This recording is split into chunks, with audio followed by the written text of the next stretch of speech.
Ketidaktentuan landskep politik negara ketika ini dilihat semakin meruncing dengan pelbagai parti Melayu berpecah dan gagal menunjukkan hala tuju jelas.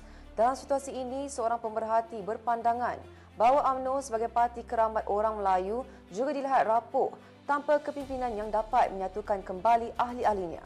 Justru sebagai salah seorang rakyat Malaysia, pemerhati berkata rakyat menaruh harapan terakhir kepada kebijaksanaan Yang di-Pertuan Agong Sultan Ibrahim yang menjadi payung dan penyeimbang kepada keamanan dan kestabilan negara.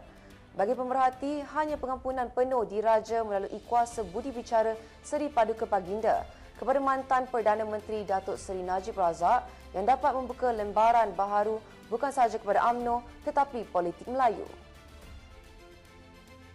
Bagi pemerhati, keberadaan Najib dilihat sebagai cahaya penyatu, malah dianggap sebagai seorang pemimpin membawa suara rakyat, memimpin negara dan menyatukan orang Melayu. Justru, kata pemerhati, rayuan itu juga atas dasar kemanusiaan dan pengiktirafan terhadap jasa dan sumbangan besarnya kepada negara. Dalam masa sama, pemerhati berkata, pembebasan Najib mampu membantu memperkukuh semula perpaduan parti dan mengembalikan keyakinan akar UMNO, memandangkan ada yang berpendapat UMNO akan berdepan risiko perpecahan lebih besar dan tidak akan pulih tanpa bekas ahli parlimen pekan itu. Sejarah turut merekodkan Yang di-Pertuan Agong terdahulu iaitu Sultan Kelantan Sultan Muhammad V berkenan memberi pengampunan kepada Datuk Seri Anwar Ibrahim yang kini Perdana Menteri ke-10 dan keputusan bersejarah itu membuka ruang bagi perubahan politik yang membawa manfaat kepada rakyat dan negara. Untuk rekod, Peguam Najib Tan Sri Muhammad Syafiq Abdullah pernah memaklumkan rakyat Malaysia mungkin menyaksikan kepulangan Najib ke arena politik sekiranya diberikan pengampunan dan dibebaskan dari penjara dan berpotensi melakukan reformasi dalam UMNO dan Barisan Nasional BN. Najib kini sedang menjalani hukuman di penjara Kajang atas kesalahan penyelewengan RM42 juta